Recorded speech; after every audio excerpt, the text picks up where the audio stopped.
మన ఏళ్ళతో మన కన్ను పొడుచుకోవడమే. మెదక్ జిల్లా ఉండాలనా పోవాలనా? ఉండాలనా పోవాలా?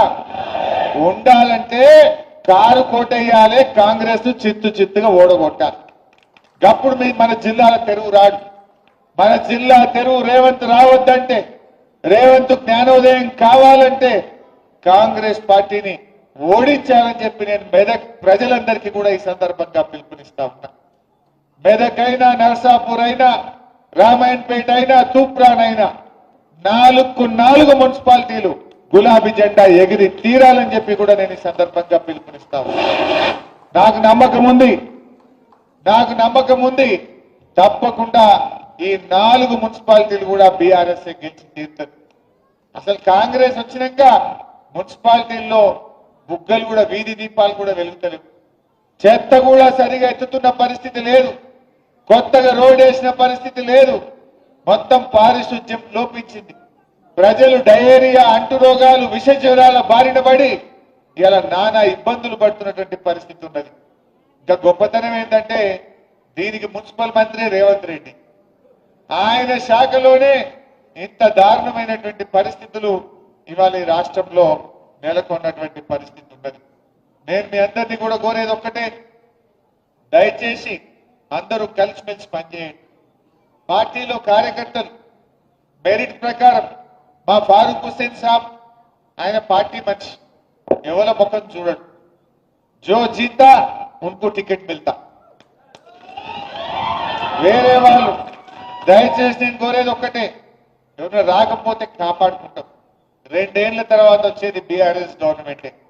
తప్పకుండా మార్కెట్ కమిటీలు ఉంటాయి, ఎన్నో అవకాశాలు ఉంటాయి, గ్రంథాలయ సంస్థ డైరెక్టర్లు ఉంటాయి. ఆ కార్యకర్తలను కూడా కాపాడుకుంటాం. సహకరించండి. మనం జెండా ఎగరేయడం మనకు ముఖ్యం, గులాబీ జెండా ఎగరడం మనకు ముఖ్యం. ఎక్కడనైనా ఏదైనా రాకపోతే కూడా బాధపడద్దు, పార్టీ మిమ్మల్ని కాపాడుకుంటారు. వాళ్ళు కూర్చున్నారు ఎదుటి, వాళ్ళ క్యాండిడేట్లు దొరుకుతలేరు. వాళ్ళకు బీఆర్ఎస్ వాళ్ళు టికెట్లు ఇచ్చినాక మేము ఇస్తామంటున్నట. ఇల్లు ఎవడన్నా రానోడో, అలిగినోడో, గులిగినోడు ఉంటే ఎత్తుకపోదామని చూస్తూ పోతారా? బీఆర్ఎస్ బిడ్డలు పోరు. బీఆర్ఎస్ బిడ్డలు వస్తే దల్లాటరు, రాకుండా గెలుపు కోసం కృషి చేస్తారు. రాని వాళ్ళను కాపాడుకుంటాం, వచ్చిన వాళ్ళను గౌరవించుకుంటాం. ఎవరు కూడా తొందర పడద్దు దయచేసి. భవిష్యత్తు మనదే. అయిపోయింది అది జారుడు బండ. కాంగ్రెస్ పని జారుడు బండ మీద పడ్డట్టే. మంత్రులే నిలదీస్తుంటే ఎవరు కాడావురు, యాడ పోతాడ మంత్రులు నిలదీస్తుంటే ఉన్నది. మంత్రులు బయటకు వెళ్ళాలంటే పోలీసు వాళ్ళు ముంగడ జీపులు 4 ఎన్కరేజ్ పెట్టుకొని వెళ్తున్నారు. వట్టిగా వచ్చే పరిస్థితి లేదు ఈరోజు. అందువల్ల మనం కలిసిమెలిసి పనిచేద్దాం, మంచిగా పోరాడదాం. అందరం కలిసి మరి మన మెదక్ మీద గులాబీ జెండా ఎగరేసుకుందాం.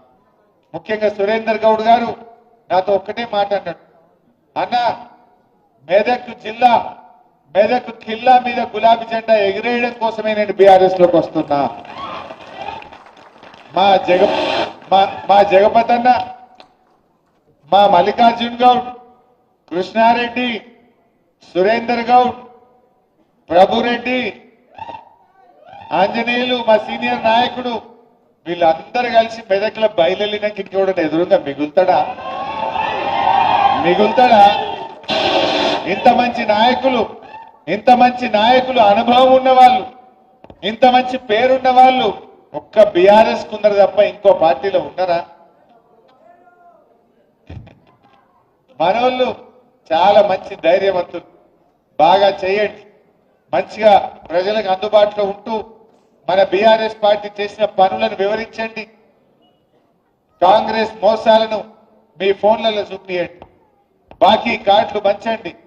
ప్రజలను మరి ఎక్కడికక్కడ కాంగ్రెస్ నాయకులను నిలదీసే విధంగా, ప్రశ్నించే విధంగా ప్రజలను చైతన్యవంతం చేయాలని చెప్పి ఈ సందర్భంగా నేను మీ అందరినీ కూడా కోరుకుంటూ, మరి పార్టీలో చేరడానికి వచ్చిన మిత్రులందరినీ పేరు పేరున స్వాగతం తెలియజేస్తూ జై తెలంగాణ. జై తెలంగాణ. గౌరవ హరీష్ రావు గారికి ధన్యవాదాలు. మంచి ఇన్స్పిరేషన్ కలిగించి మమ్మల్ని అందరినీ మోటివేట్ చేసిన ధన్యవాదాలు తెలియజేస్తూ, ఇప్పుడు సురేందర్ గౌడ్ గారికి కండువా కప్పి పార్టీలోకి ఆహ్వానించవలసిందిగా కోరుతూ, సురేందర్ అన్న మాట్లాడినాక మిగతా వాళ్ళకు సురేందర్ అన్న మాట్లాడినాక